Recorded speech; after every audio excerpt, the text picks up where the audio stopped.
पलक काले रंग वाली लड़की थी, जिस वजह से उसके स्कूल में हर कोई उसके काले रंग को लेकर उसे चिढ़ाता था, खासकर उसकी अपनी क्लास के टीचर और बच्चे। पलक, तुम लाइन में सबसे पीछे खड़ी हो जाओ, और टीना साची, तुम कुछ सुंदर लड़कियां आगे आ जाओ। प्रिंसिपल मैम का ऑर्डर है, हमारे स्कूल के बेस्ट बच्चों का फोटो स्कूल मैगजीन में छपेगा, इसलिए मैं चाहती हूँ मेरी क्लास के बच्चों का फोटो ही मैगजीन में छपे। पर मैम, ये पलक तो बहुत काली है, पूरी फोटो इसी से खराब हो रही है। मैम, ऐसा नहीं हो सकता, हम इस पलक को इस फोटो में से हटा दें। नहीं बच्चों, अगर ऐसा हो सकता तो ये काम सबसे पहले मैं ही कर देती। मैं खुद नहीं चाहती ये काली स्टूडेंट मेरी क्लास में भी रहे। मैम, मैं पानी पीने जाऊं? हाँ जाओ, मेरे सिर पर खड़ी मत रहो, और हो सके तो थोड़ा पानी से मुंह धोकर भी आ जाना, शायद तुम्हारा काला रंग चेहरे से उतर जाए और फोटो थोड़ी अच्छी आ जाए। टीचर की और बच्चों की बातों को सुनकर पलक रोती हुई वॉशरूम की तरफ चली जाती है और वहां जाकर फूट फूट कर रोने लगती है। पलक के माता पिता दोनों नौकरी करते थे और बड़ी मेहनत से पैसे कमाकर उन्होंने पलक का अंग्रेजी मीडियम में एडमिशन करवाया था। इसलिए पलक अपने माता पिता से कभी भी अपना दुख नहीं कहती थी। पलक को दौड़ने का बहुत शौक था। वो रोजाना सुबह स्कूल जाने से पहले दौड़ने का अभ्यास करती थी, पर वो जब भी अपनी टीचर से स्कूल में दौड़ प्रतियोगिता में भाग लेने के लिए कहती थी तो उसकी टीचर उसे साफ मना कर देती थी और बच्चे उस पर हंस देते थे। तू दौड़ेगी? अपनी शक्ल देखी है कभी शीशे में? मैम तुझे कभी भी दौड़ प्रतियोगिता में नहीं लेंगी। आज तक हमेशा से टीना ही विनर रही है और आगे भी रहेगी। इतनी देर में क्लास टीचर भी आ जाती हैं। बच्चों, हमारे स्कूल को बहुत ही बड़े लेवल पर दौड़ प्रतियोगिता के लिए भेजा जा रहा है। टीना, मैंने तुम्हारा नाम प्रिंसिपल मैम को दे दिया है। ओके मैम, मैं आज से ही प्रैक्टिस शुरू कर देती हूँ। मैम, मैं भी दौड़ प्रतियोगिता में भाग लेना चाहती हूँ। नहीं पलक, मैं तुम्हें इस प्रतियोगिता में नहीं ले सकती। तुम देखने में बिल्कुल भी सुंदर नहीं हो, और अगर मैंने तुम्हें इस प्रतियोगिता में ले लिया और तुम हार गई तो प्रिंसिपल मैम मुझ पर गुस्सा होंगी। पलक रोती हुई घर आती है, पर जैसे ही वो अपनी माँ को सामने देखती है, अपने आंसू पोंछ लेती है और खाना खाने बैठ जाती है। पर उसका मन उदास था, इसलिए पलक अगले दिन स्कूल की छुट्टी ले लेती है। उसे पता था कि वो स्कूल जाएगी तो और बच्चों को प्रतियोगिता में जाता देख उसका मन दुखेगा। अरे पलक बिटिया, आज तू स्कूल नहीं जा रही? नहीं माँ, आज बस थोड़ा सिर में दर्द है, इसलिए घर पर आराम करूंगी। कोई बात नहीं पलक बिटिया, तू तो रोजाना ही स्कूल जाती है, आज छुट्टी कर ले और आराम करना। एक काम करो, आज तुम चले जाओ, मैं पलक के पास ही रुक जाती हूँ। उसे किसी चीज की जरूरत होगी तो बना दूंगी। ठीक है, फिर मैं अकेला ही काम पर चला जाता हूँ। पलक की माँ उसके पास ही घर पर रुक जाती है। पलक सो रही थी और उसकी माँ काम कर रही थी।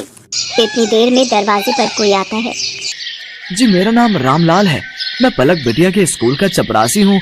मुझे वहाँ की प्रिंसिपल मैम ने भेजा है। उन्होंने तुरंत ही पलक को स्कूल बुलाया है। वो किसी दौड़ प्रतियोगिता में जाना है, शायद यही बात हो रही थी।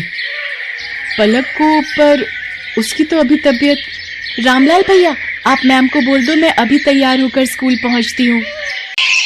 दौड़ प्रतियोगिता का नाम सुनकर मानो पलक के दिमाग में कौन सी फुर्ती आ गई कि वो जल्दी से तैयार होकर स्कूल पहुंच गई।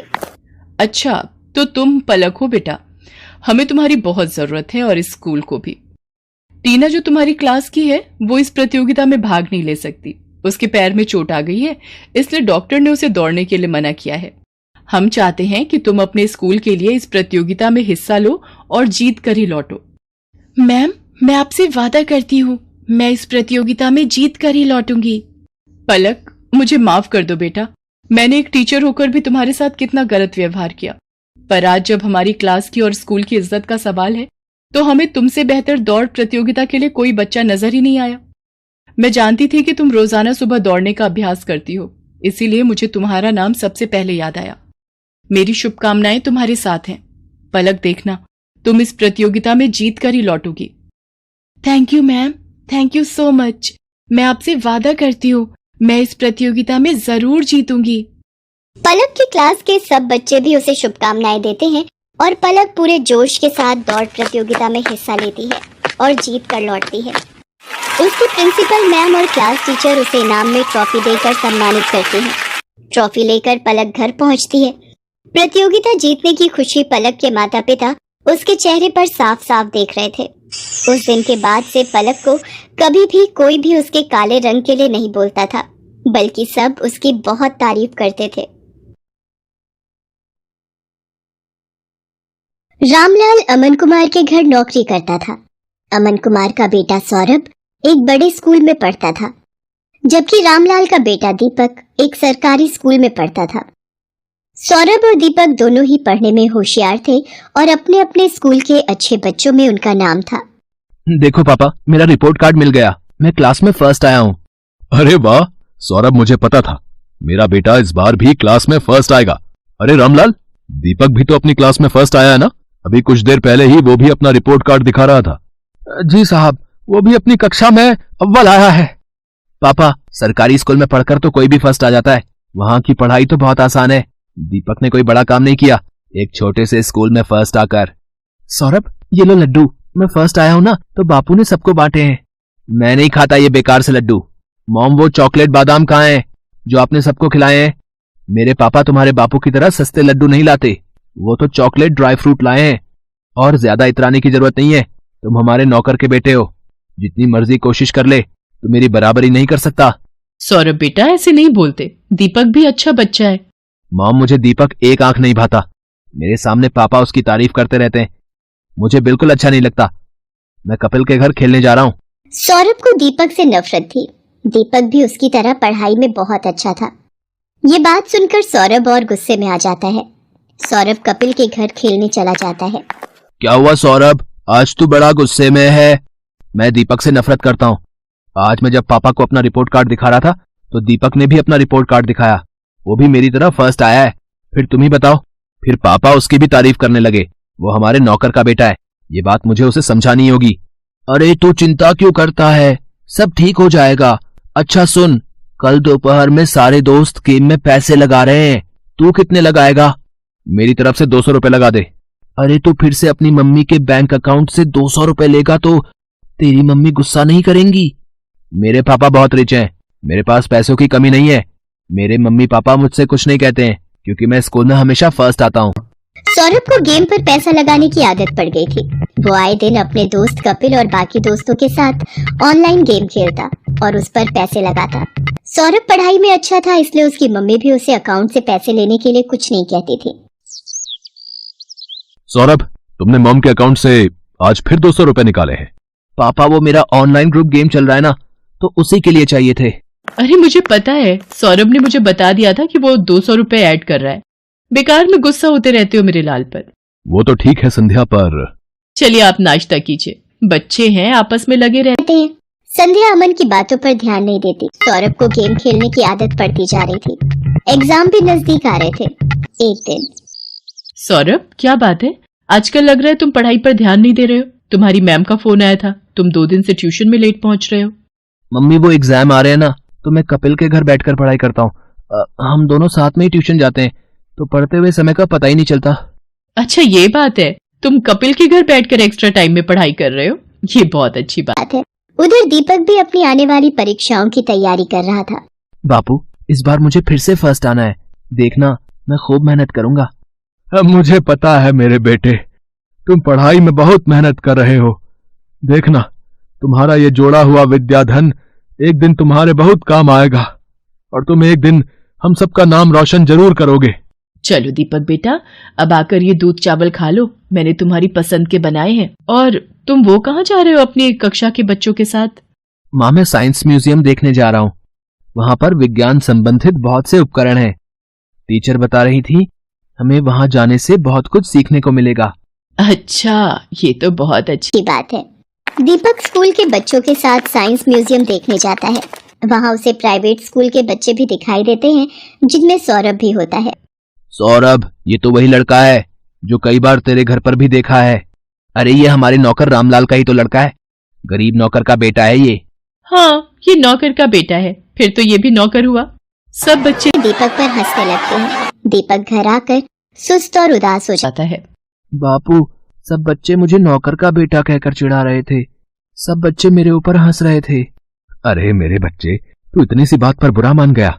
मैं तुझे तभी तो पढ़ा लिखा कर बढ़ा रहा हूँ ताकि तू पढ़ लिख कर बड़ा आदमी बन सके और पैसे कमा सके।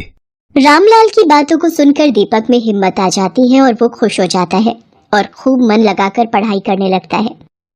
अगले दिन दीपक स्कूल जाता है तो उसकी टीचर उसे कक्षा में पूरे साल अच्छा करने के लिए पुरस्कार देती है। दीपक ने पूरे साल बहुत मेहनत करके अव्वल स्थान पाया है, इसलिए दीपक को स्कूल की तरफ से कक्षा में best student of the year का अवार्ड दिया जा रहा है। और मैं जानती हूँ कि फाइनल एग्जाम जो आने वाले हैं, दीपक उसमें भी फर्स्ट क्लास पास होने की पूरी कोशिश में लगा होगा। Thank you ma'am.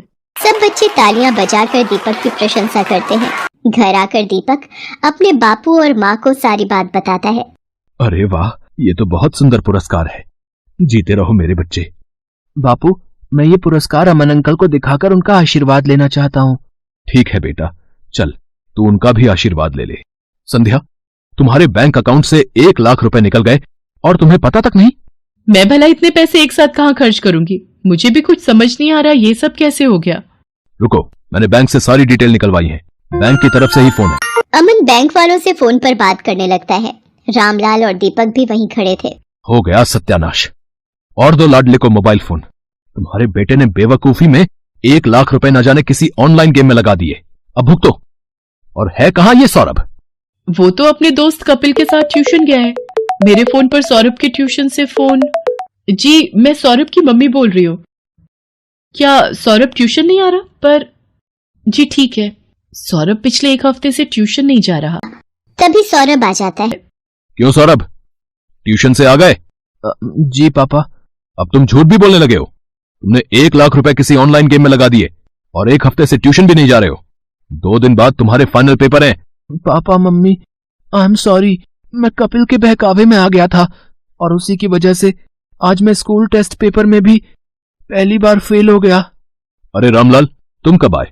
और दीपक बेटा, ये तुम्हारे हाथ में क्या है? जी ये वो, आज मुझे स्कूल में बेस्ट स्टूडेंट का अवार्ड मिला तो आपका आशीर्वाद लेने आ गया। जीते रहो बेटा, खूब तरक्की करो। अमन दीपक को आशीर्वाद देकर चुपचाप अपने कमरे में चला जाता है। पापा, क्या मैं अंदर आ सकता हूँ? मुझे अभी तुमसे कोई बात नहीं करनी सौरभ। अपने रूम में जाओ। मम्मी पापा मेरे से नाराज है, वो मेरे से बात नहीं कर रहे। सौरभ, अगर तुम्हें सच में अपनी गलती का एहसास है तो अपनी गलती को सुधारो, फिर तुम्हारे पापा का गुस्सा ठंडा हो जाएगा। मुझे पता है मम्मी, मुझे क्या करना है। सौरभ ने अब कपिल और उसके दोस्तों के साथ गेम खेलना बंद कर दिया और खूब मन लगाकर पढ़ने लगा। पर 2 दिन बाद उसका मैथ्स का पेपर था। उसने ट्यूशन की बहुत छुट्टियां ले ली थी और उसका कोर्स अभी बहुत बाकी रह गया था। मम्मी, मेरा बहुत सारा सिलेबस अभी रिवीजन के लिए बाकी है, मैं कैसे कर पाऊंगा? कुछ सवाल तो मुझे समझ भी नहीं आ रहे। सौरभ, तुम एक काम क्यों नहीं करते?